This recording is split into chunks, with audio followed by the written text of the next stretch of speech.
Adım Enescan Arman, liseye gidiyorum. Siyer sınavına Peygamberimizin hayatını öğrenmek için katıldım.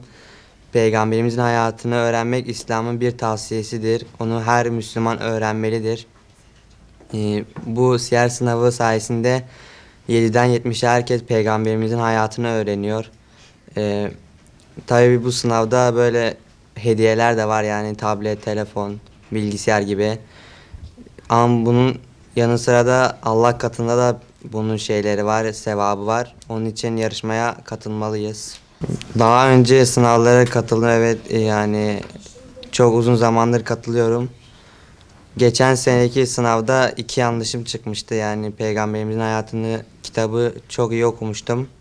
2 yanlışım vardı yani. Bu seneki hedefim yani dereceye girmek bu sefer. Geçen sene giremedim, bu sene girmek hedefim. Katılamayanlara mesajım, bu sınava katılmaları gerekir. Peygamberimizin hayatını hem öğrenirler hem de onun davasını öğrenirler. Nasıl mücadele ettiğini Müslüman olmayanlara karşı bunu öğrenirler. Katılmalarını tavsiye ediyorum.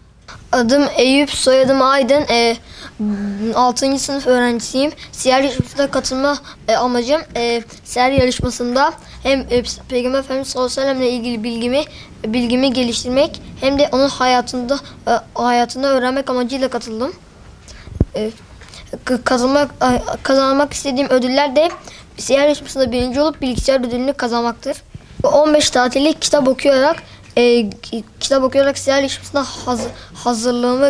hazırlanıyorum. Bu süreçte Peygamber Efendimiz sallallahu aleyhi ve sellem'in İslam'ı anlatırken nasıl zorluklar çektiğini ve kimlerin İslam'a geldiğini öğrendim. Siyer yarışmasında kazanmayanların mesajım da siyer yarışmasına 7 Şubat'a kadar katılabilirsiniz. 7 Şubat'tan sonra başvurular yoktur. Bu yarışmaya katılmanızı tavsiye ederim. Adım Muhammed Yusuf Aydın. Kitap okuyarak Peygamber Efendimizin eşini öğrendim. Sonra Peygamber Efendimizin çocuklarını öğrendim. Peygamber hangi savaşlar olduğunu öğrendim. Onun gibi bir sürü şey öğrendim. Hedefim birinci olmak. Niye katıldım? Peygamber Efendimiz'i tanımak için. Adım Aymalik Aydın. Siyer sınavına katıldım. Ve siyer sınavına kazanarak kendime laptop kazanmak istiyorum.